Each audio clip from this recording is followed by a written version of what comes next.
Sparkz, it is your turn for the FakeNerd Spook Club. Yeah, baby. Take it away. I picked out Victor LaValle's Destroyer, illustrated by Dietrich Smith with Joana Lafuente on colors. And this is a spiritual successor to Frankenstein, the novel by Mary Shelley. This treats that novel as 100% having been the history of this world. That's what happened, and this is the follow-up to that story. I really enjoyed it. It takes place in 2017, so many, many years after the events of Frankenstein, and the creature is still out in the Arctic, because that's where he was left off in the books, and he gets pulled back into man's world, and encounters Frankenstein's descendants are doing some shit that's a little too close to home for him. And I thought this was really good. What'd you guys think? Obviously, yeah, good. I enjoyed it for the most part. It didn't wow me like I kind of wanted it to, but there's nothing wrong with not wowing. It was a good time. I enjoyed it. Solid read. I like stuff with the creature. There's bits where he kills many humans, sometimes on accident.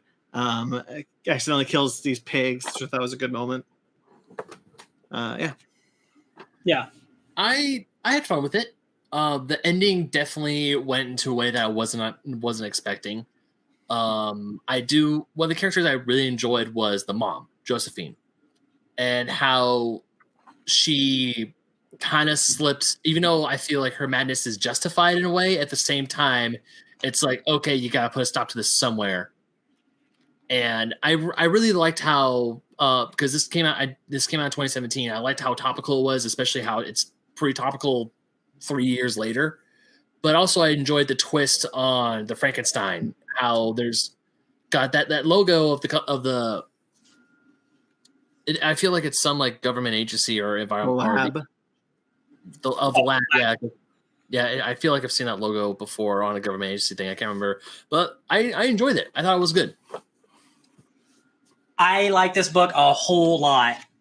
It goes right into everything I love about comics, like what does it mean to have a soul and cloning and all that shit. And Josephine Baker, this is the second time we've actually talked about Josephine Baker on this podcast recently because she showed up. She's a dancing lady from the I Am Hippolyta episode.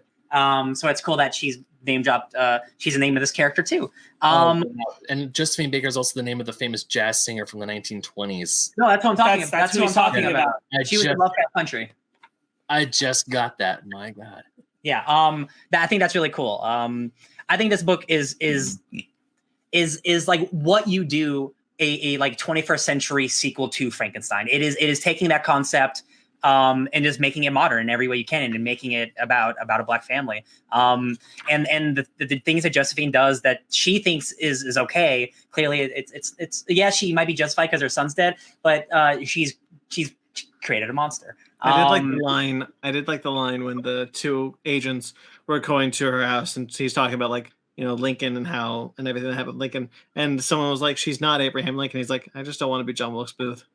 Yeah, I don't want to, because she is a genius. Like she has created another Frankenstein through her son in a way. And like this agency wants her. The director wants her. She went rogue or whatever. I think she didn't go rogue. She's just like, I'm out because I'm having a kid. Oh, that's right. Oh, yeah. They basically. She was out. I feel like she was outed because she had a kid. The director. Yeah, you're right, Ben. The director was like, you can leave. Yeah, the director's like, join me. And the second Joe says, I'm pregnant, she's like, oh, what a blessing. You must be so happy.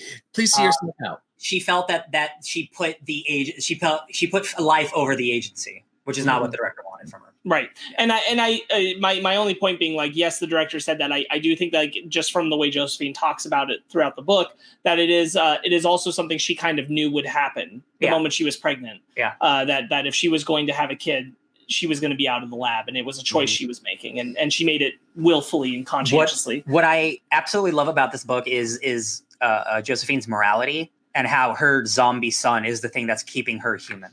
Because she is the destroyer. She is the monster. And she will destroy anything to keep her son safe. That's what the book's called.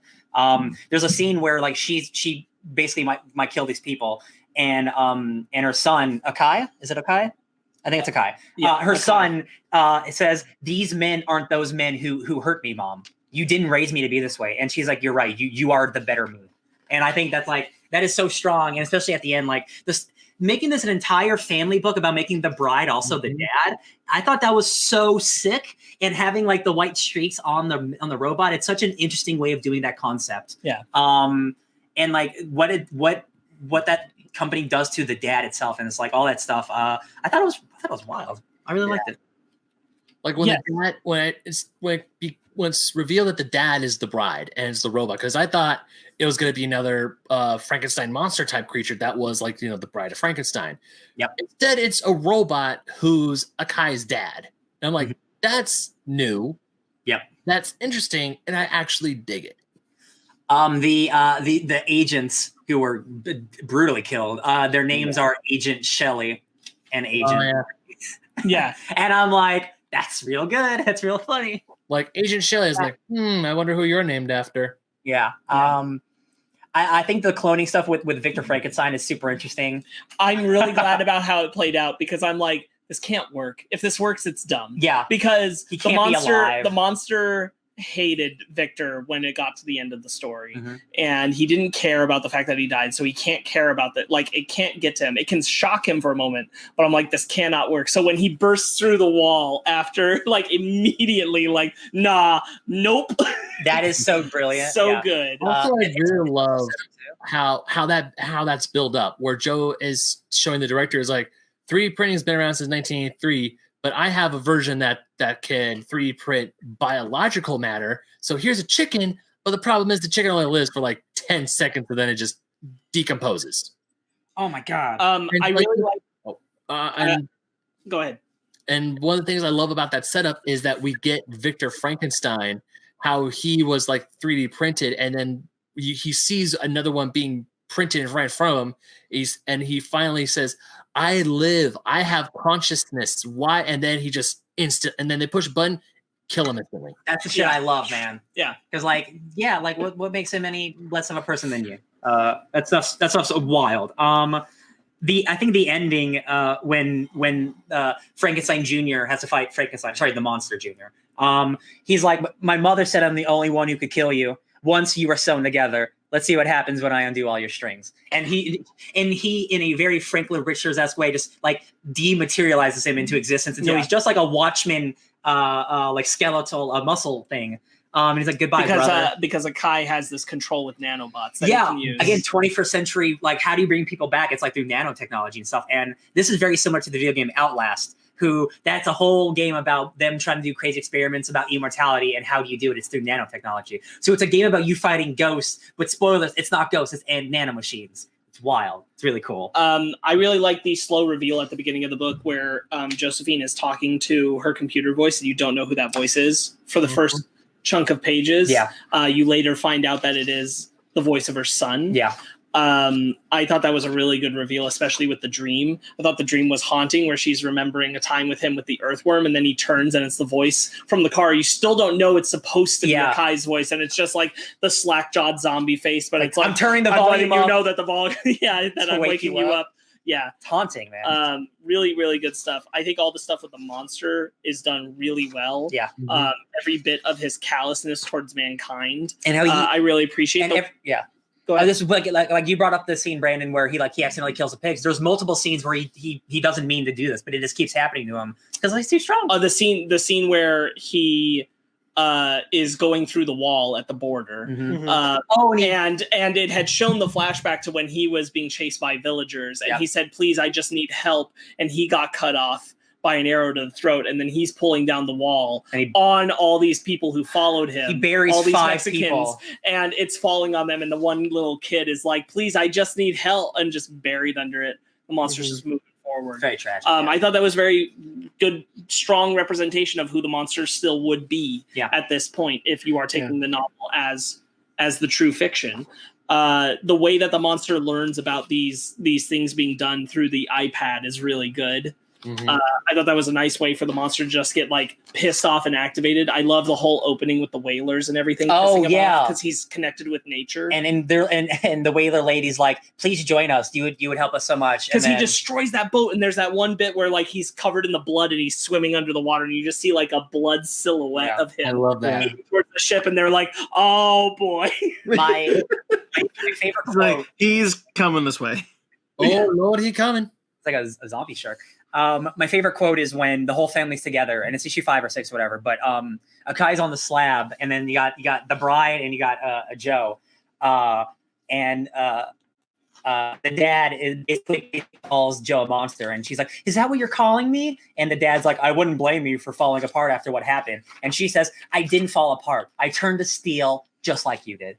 And he actually turned to steel, where she emotionally turned to steel. And I'm like, oh my god, it's just one little panel. It's comics can. Oh, I love it. It's so good.